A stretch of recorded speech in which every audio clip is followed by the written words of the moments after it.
बात सिर्फ इतनी है, बोले धर्म किसे कहते हैं, धर्म क्या है, हम कैसे जाने कि धर्म है।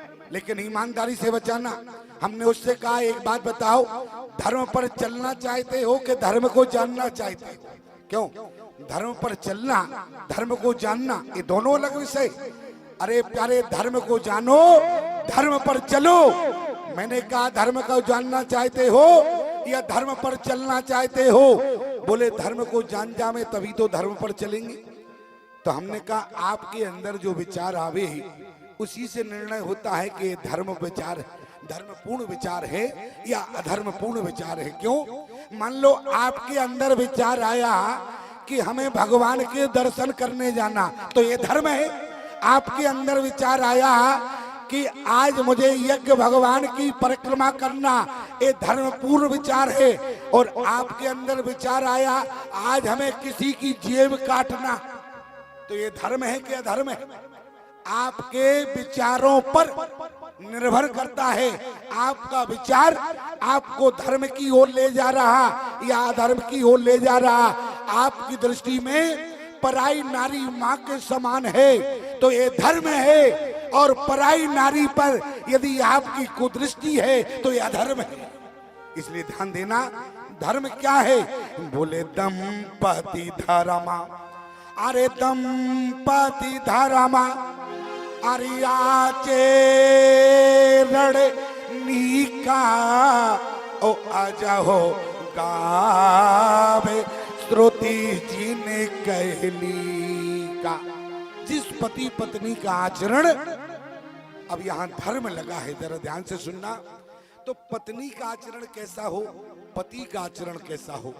बोले पत्नी का आचरण हो, पत्नी के आचरण को देखकर पति प्रसन्न हो जावे, पत्नी के आचरण को देखकर पति प्रसन्न हो जावे, पत्नी का आचरण अपने पति के अनुकूल हो।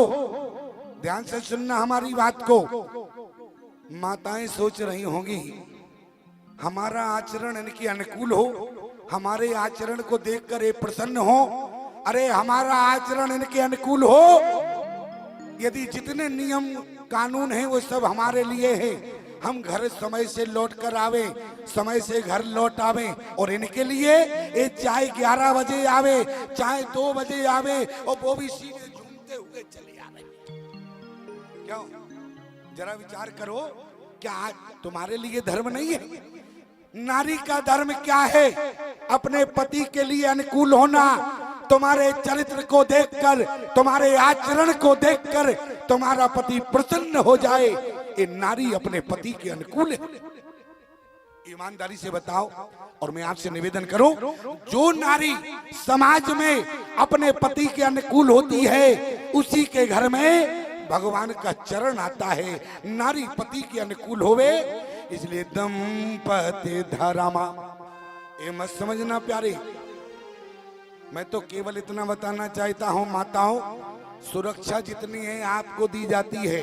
आप जब कुंवारी थी तो आपको पिता और भाई का संरक्षण मिला, जब आप नारी बनी तो पति का संरक्षण प्राप्त हुआ, और जब आप मातारी बनी तो आपको पति और पुत्र दोनों का संरक्षण प्राप्त हुआ। और इनकी कीमत बतावे, इनकी कीमत तो समाज में ऐसे समझो, अरे कीमत तो तुम्हारी है। भारतीय सनातन धर्म की नारी के गर्भ में कौन जानता है दादू कबीर जैसे संत सो रहे हैं। इसलिए समाज में माताओं की कीमत तो आपकी है, इनकी कीमत तो ऐसे समझो जैसे एक दुकानदार होता है। ईमानदारी से बताओ, दुकानदार जब दुकान खोलता है तो जो काजू बादाम के डिब्बे होते हैं तो उनको दुकान के बाहर रख देता है, और जब दुकान बंद करता है तो काजू बादाम के डिब्बे अंदर रख देता है। लेकिन ईमानदारी से बताओ, काजू बादाम के डिब्बे दुकानदार ने अंदर किए, क्या नमक के बोरे कभी दुकानदार ने अंदर रखे? कि कभी नहीं रखे। और माताओं, अरे तुम्हारी कीमत समाज में सबसे ज्यादा है, इनकी कीमत तो नमक के बोरे के समान है। कौन माई के लाल इनको ले जाने? इसलिए कीमत तो तुम्हारी है, कौन जानता है? भारतीय सनातन धर्म की नारी के गर्भ में दादू कबीर जैसे संत निवास कर रहे हैं, इसलिए तुमको सुरक्षा दी जाती है। और मैं आपसे निवेदन करूं, ये मत समझना मैं एक पक्ष की बात करूंगा, नहीं बल्कि दोनों पक्षों की बात करूंगा। पत्नी को पति के अनुकूल रहना है। पत्नी के आचरण को देखकर पति प्रसन्न हो जावे। और आपका आचरण कैसा होना चाहिए? पत्नी पति के अनुकूल हो और पति धर्म के अनुकूल हो। पत्नी पति के अनुकूल हो और पति धर्म के अनुकूल हो। जरा माता कौशल्या कैसी है? बोले कौशल्या दीनार प्रिय, अरे सबवा चरण पुनी और पति अनुकूल प्रेम दृढ़ ओ हरि पद कमल बिनी। और राजा दशरथ का आचरण क्या है? अरे धर्म धुरंधर गुण निधि ज्ञानी, धर्म धुरंधर गुण निधि ज्ञानी, धर्म धुरंधर गुण निधि ज्ञानी, धर्म धुरंधर गुण निधि ज्ञानी, धर्म धुरंधर गुण निधि ज्ञानी, धर्म धुरंधर गुण निधि ज्ञानी, हृदय भगति मति सारंग पानी, हृदय भगति मति सारंग पानी, हृदय भगति मति सारंग पानी।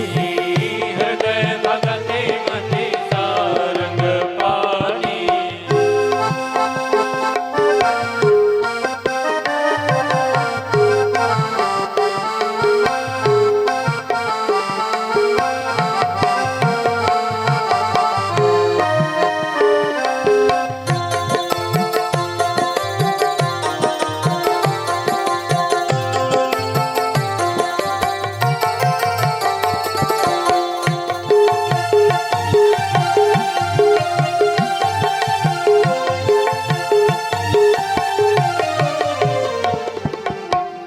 दंपति धरामा आचरणनीका, दंपति धर्म आचरणनीका, दंपति धरामा आचरणनीका, दंपति धर्म आचरणनीका, अजहु गावे श्रुति जिने कैलीका, ओ अजहु गावे श्रुति जिने कैलीका, अजहु गावे श्रुति जिने कैलीका।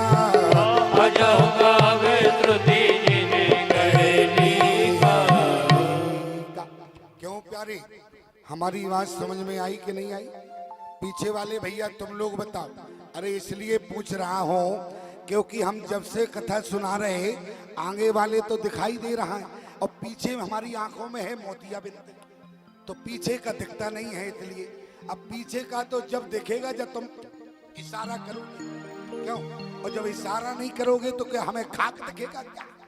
अरे इसलिए पूछ रहा हूं क्योंकि जब से हम कथा सुना रहे तुम केवल ऐसे बैठे हो, तो हमारी बात को समझ रहे हो? एक कथा क्या ऊपर से निकल रही है? अच्छा एक बात बता दे, अगर भाव से बैठोगे तो भगवान की कथा बैठ जाएगी, अन्यथा क्या होगा? एक उदाहरण से समझो। एक व्यक्ति ने घोड़ा चुरा कर लाया, किसी की घोड़साल से एक घोड़ा चुरा लिया, तो क्या हुआ? अब उसको हाट में बेचने के लिए ले गया। एक व्यक्ति खरीदने आया, बोले भैया घोड़ा क्या भाव है? भाव बता दिया। उसने कहा कि थोड़ा देख कर आए, घोड़ा ठीक दौड़ता है कि नहीं। घोड़ा ले गया, लौट कर नहीं आया। बगल वाले ने कहा क्यों, क्या भाव में बेच दिया? बोले भैया जिस भाव में आया था उसी भाव में चला गया। कहने का मतलब अगर तुम्हारे भाव में कोई कमी रही तो हमारी गारंटी नहीं है कि कथा बैठ जाए। क्यों? अगर भाव में कमी होगी तो कथा नहीं बैठ पाएगी, और हमारे जाने के बाद तुम यही कहोगे भैया किसको बुलाया था?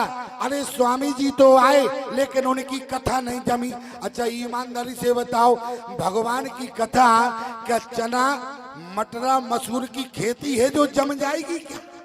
क्यों? अरे भगवान की कथा तो बैठती है, और अगर आप यहाँ भाव से विराजमान होंगे, एक बात याद रखना प्यारे, आप जीवन के कार्यों को छोड़कर भगवान की कथा में बैठ जाएं, ये बड़ी बात नहीं है। भगवान की कथा आपके अंदर बैठ जाए, ये बड़ी बात है।